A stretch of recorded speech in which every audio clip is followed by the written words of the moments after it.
नमस्कार मित्रों, स्वागत है आपका अपने YouTube चैनल पर। मैं विकास। मित्रों, आज हम संविधान के महत्वपूर्ण अनुच्छेद पे दूसरी क्लास पे चर्चा कर रहे हैं। प्रथम क्लास में आपने देखा अनुच्छेद 1 से 25। आज हम देखेंगे अनुच्छेद 26 से 50 तक। मित्रों, वही अनुच्छेदों पर चर्चा करनी है जो परीक्षा में बार बार पूछे जाते हैं। टोटल 395 अनुच्छेदों को पढ़ना नहीं है, सिर्फ महत्वपूर्ण अनुच्छेदों को पढ़ना है। हम आपको 25-25 अनुच्छेद इसलिए पढ़ा रहे हैं ताकि आपको थोड़ा थोड़ा याद हो जाए। एक साथ अगर 395 पढ़ा दिया जाए तो आपको याद नहीं होगा।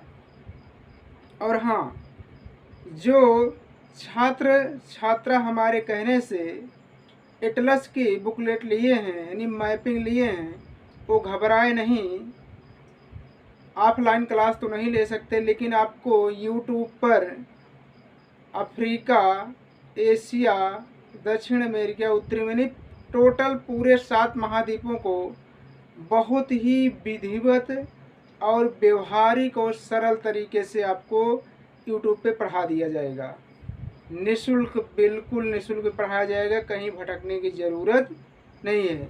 तो आइए आज हम चर्चा करते हैं संविधान के महत्वपूर्ण अनुच्छेदों पर, जहां से हमेशा UPSC, UP triple SC, ISPCS, bank, railway, UPP, UPSI, लेखपाल वीडियो में यहाँ से एक क्वेश्चन दावा है 100% फंसेगा।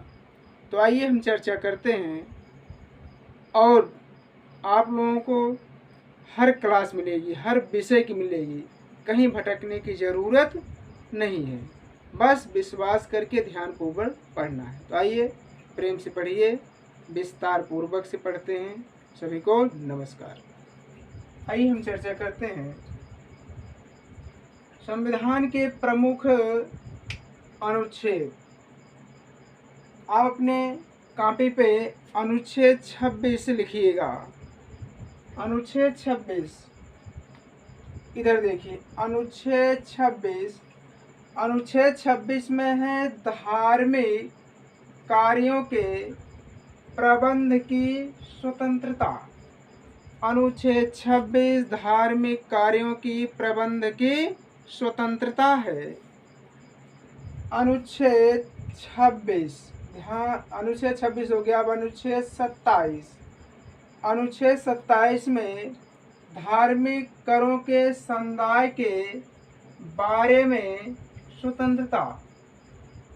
अनुच्छेद 27 धार्मिक करों के संदाय के बारे में व्यक्तियों की स्वतंत्रता प्रदान की गई है। अनुच्छेद 28। अनुच्छेद 28 में है शिक्षा संस्थाओं में धार्मिक उपासना की स्वतंत्रता। इन्हीं शिक्षा संस्थाओं में धार्मिक उपासना की आपको पूरी तरह से आज़ादी है। ये अनुच्छेद कौन बात करता है? अनुच्छेद 28 बात करता है। अनुच्छेद 29 वेरी वेरी इम्पॉर्टेंट है, इसे आप वेरी वेरी इम्पॉर्टेंट कर लीजिए। अनुच्छेद 29 में है अल्पसंख्यक वर्गों के हितों का संरक्षण दिया गया है। हजारों बार ये क्वेश्चन पूछा गया है। अल्पसंख्यक वर्गों का हितों का संरक्षण किस अनुच्छेद में है? तो आप प्यार से बताइएगा, अनुच्छेद 29 में है। आगे अनुच्छेद 30। अनुच्छेद 30 में शिक्षा संस्थाओं की स्थापना करने का अल्पसंख्यक वर्गों का अधिकार। इन्हीं जो अल्पसंख्यक वर्ग हैं, वह शिक्षा संस्थाओं को क्या किया गया है? उनको खोलने नहीं, कोई भी शिक्षा संस्थान, प्राइवेट कॉलेज खोल करके अल्पसंख्यक वर्ग पढ़ा लिखा सकते हैं। उसमें उनको संरक्षण दिया गया। किसमें? अनुच्छेद 30 में। अनुच्छेद 32। अनुच्छेद 32 वेरी वेरी इम्पोर्टेंट है। अनुच्छेद 32 में संवैधानिक उपचारों का अधिकार है, यानी आपके मौलिक अधिकारों का हनन होने पर आप हाई कोर्ट सुप्रीम कोर्ट जा सकते हैं।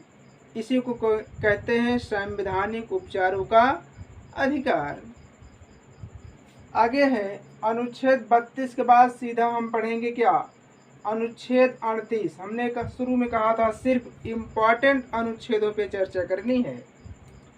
अनुच्छेद 38 राज्य लोक कल्याण के लिए सामाजिक व्यवस्था करेगा।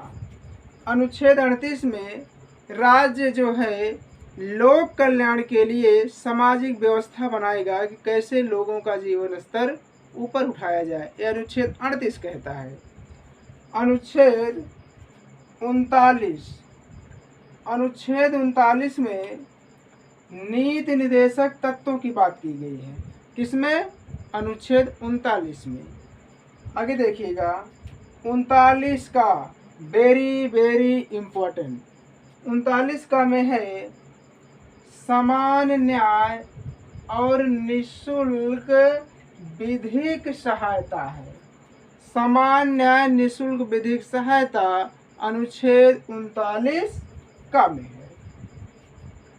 अनुच्छेद 40 ये भी इम्पोर्टेंट है, लाखों बार पीसीएस में आईएएस में अभी ये पेट में पूछा गया था। अनुच्छेद 40, अनुच्छेद 40 ग्राम पंचायतों का संगठन है। किसमें है? अनुच्छेद 40 में ग्राम पंचायतों का संगठन। अनुच्छेद 41, अनुच्छेद 41 में काम, शिक्षा और लोक सहायता पाने का अधिकार है। अनुच्छेद 42 ये भी बहुत ही वेरी वेरी इम्पोर्टेंट है। अनुच्छेद 42 में प्रसूति सहायता है, यानी बच्चे के प्रसव नहीं, प्रसव के समय बच्चे के जन्म समय जो महिलाओं को सहायता प्रदान की जाती है वह अनुच्छेद 42 के तहत। जो एम्बुलेंस की सुविधा सरकार देती है वो भारतीय संविधान की देन है, इसीलिए भारतीय संविधान से बढ़कर कुछ नहीं है। प्रसूति सहायता अनुच्छेद 42। अनुच्छेद 43 कर्मकारों के लिए निर्वाह मजदूरी अनुच्छेद 43 में कहा गया है।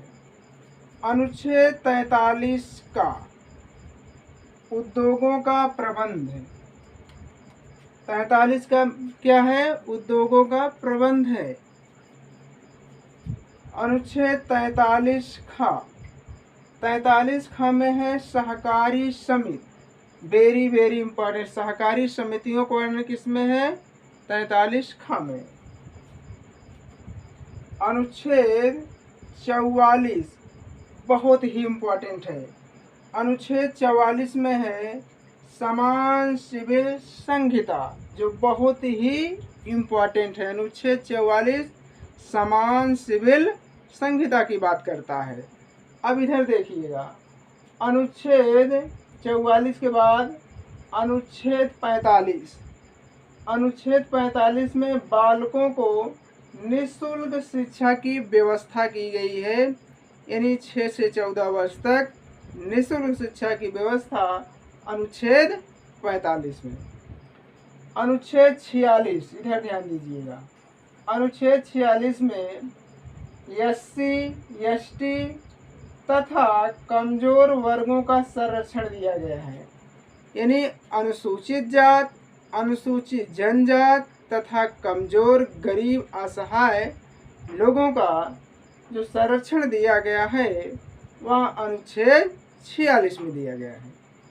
अनुच्छेद 47, अनुच्छेद 47 में पोषाहार, जीवन स्तर को ऊंचा करना राज्य के कर्तव्य, यानी व्यक्ति को कैसे पौष्टिक भोजन प्राप्त हो, पौष्टिक आहार प्राप्त हो, जीवन स्तर को कैसे ऊपर उठाया जाए, व्यक्ति के जीवन स्तर को ऊपर उठाने के लिए राज्य के कर्तव्य बताए गए हैं अनुच्छेद 47 में। अनुच्छेद 48। अनुच्छेद 48 में कृषि पशुपालन का संगठन है। कृषि और पशुपालन के संगठन के बारे में चर्चा अनुच्छेद 48 करता है। बहुत ही इम्पोर्टेंट है। अनुच्छेद 48 का इधर ध्यान दीजिएगा। अनुच्छेद 48 का में पर्यावरण तथा वन्य जीवों की रक्षा, पर्यावरण की सुरक्षा करना और जंगली जानवरों एवं वन्य जीवों का संरक्षण करना अनुच्छेद 48 का में चर्चा की गई है। अनुच्छेद 49। अनुच्छेद 49 में ध्यान इधर राष्ट्रीय स्मारक का संरक्षण, जो राष्ट्रीय इमारत है, स्मारक है, उसका संरक्षण का वर्णन किस अनुच्छेद में है, तो आप प्यार से बताइएगा। अनुच्छेद 49 में है। आगे है अनुच्छेद 50। अनुच्छेद 50 में कार्यपालिका से न्यायपालिका का पृथक्करण, वेरी वेरी इंपॉर्टेंट, बहुत बार पूछा गया है। कार्यपालिका का न्यायपालिका से पृथक्करण अनुच्छेद 50 में है। ये आपके महत्वपूर्ण अनुच्छेद है, इन्हें आप स्क्रीनशॉट लेकर के लिख सकते हैं, नोट कर सकते हैं। यहाँ से आपको ज़रूर क्वेश्चन देखने को मिलेगा, चाहे जो भी एग्जाम दे। विश्वास करके तैयारी करते रहिए। सभी को नमस्कार। चैनल को लाइक करिए, शेयर करिए, सब्सक्राइब करिए और अधिक से अधिक बढ़ाने का प्रयास करिए। सभी को नमस्कार। जय हिंद।